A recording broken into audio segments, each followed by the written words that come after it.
wawazifumu mkulu wina wake adanduza kuti munthu akazakupasa moni pamanja osazavomera muzampase chibakera. Moni wa malastamani ndumene umafunika.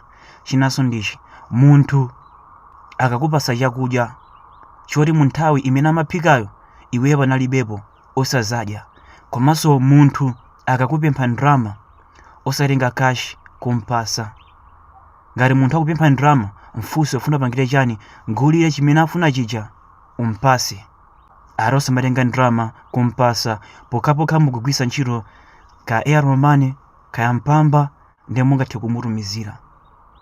Akuti ngati munthu wakukozera malo ogona iweyo sangopita kungofikira kugona, akuti ukuyenera uyalule kaye ukozepo kenako ugone.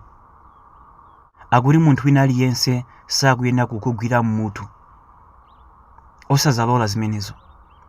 Ati ngati munthu wakugwira mmutu chonchi tenganiso mkono wake uja mugwirise mmutu mwakomo, osazalola kuti munthu nake angokugwirani mmutu inu kungokhala chete.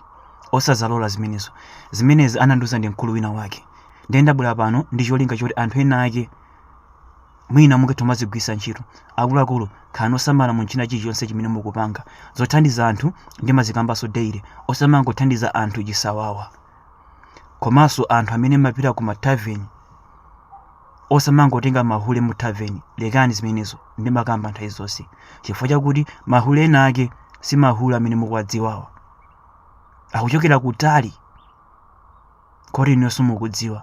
Muzakudziwa mukazastiga. Akuluakulu khalani osamala mu china chilichonse chimene mukupanga, kumapemphera kwambiri.